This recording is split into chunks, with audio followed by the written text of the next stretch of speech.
నీ జన్మదిన వేడుకను ఈ విధంగా జరుపుకోవడానికి కృప చూపించారు. మీకు స్తోత్రాలు. ముందున్న సమయం మీ చేతికి అప్పగిస్తున్నాం, మీరే నడిపించమని క్రీస్తు నామములో అడిగి ఈ స్తుతి ఆరాధన మీకు సమర్పిస్తున్నాం తండ్రి. అందరం కూర్చుందామండి.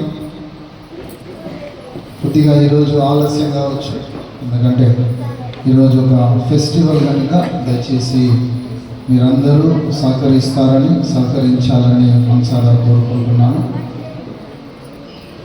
సమయంలో పరిశుద్ధ గ్రంథంలో నుంచి మొదటి పాఠంగా యెషయా గ్రంథం 9వ అధ్యాయము 5 నుండి 6వ వచనం వరకున్న వాక్య భాగం పాఠముగా చదివి వినిపించబడును. మన సంఘ ట్రెజరర్ గారు ప్రవీణ్ బ్రదర్ గారు వచ్చి ఈ వాక్య భాగాన్ని చదివి వినిపిస్తారు.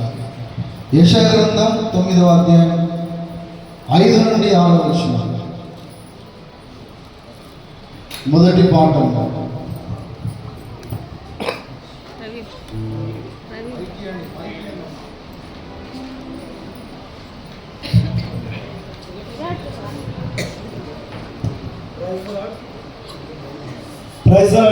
యేసుక్రీస్తు పరిశుద్ధమైన నామంలో అందరికీ వందనాలు.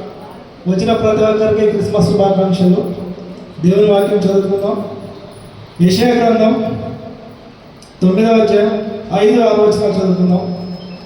యుద్ధపు సందడి చేయు యోధులందరి జోలును, రక్తంలో పొరలింపబడిన వస్త్రములను అగ్నిలో వేయబడి దహింపబడును. ఏలయనగా మనకు శిశువు పుట్టెను, మనకు కుమారుడు అనుగ్రహింపబడెను. ఆయన భుజం మీద రాజ్య భారం ఉండెను. ఆశ్చర్యకరుడు, ఆలోచనకర్త, బలవంతుడైన దేవుడు, నిత్యుడవ తండ్రి, సమాధానకర్తకు అధిపతి అని అతనికి పేరు పెట్టబడను. దేవుడి పరిశుద్ధ వాక్యం ఆశీర్వదించును. రెండవ పాఠంగా కృత నిబంధన గ్రంథంలో నుండి లూకా సువార్త 4వ అధ్యాయము 18 నుండి 21 వచ్చిన వరకున్న వాక్య భాగము రెండవ పాఠంగా చదువుకుందాము.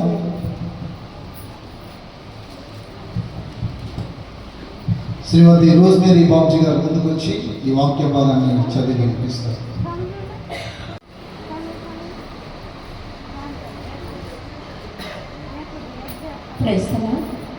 అందరికీ క్రిస్మస్ శుభాకాంక్షలు. రెండవ పాఠ్యాంశంగా లూకా రాసిన సువార్త 4వ అధ్యాయము 18-19 వచనాలు చదువుకుందాం.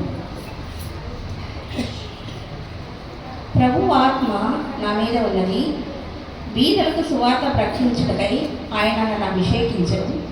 చెరలోనున్న వారికి విడుదలను, గుడ్డి వారికి చూపును ప్రకటించుటకును, నలిగిన వారిని విడిపించుటకును, ప్రభు హితవత్సరము ప్రకటించుటకును ఆయన నన్ను పంపి ఉన్నాడు అని వ్రాయబడిన చోటు ఆయనకు దొరికింది. దేవుడు తన వాక్యాన్ని దీవించున్నాడు.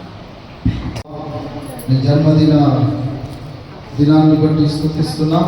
ప్రభు మా అందరితో మీరు మాట్లాడమని క్రీస్తు నామములో అడిగి ప్రార్థించి వేడుకొంచున్నాం తండ్రి.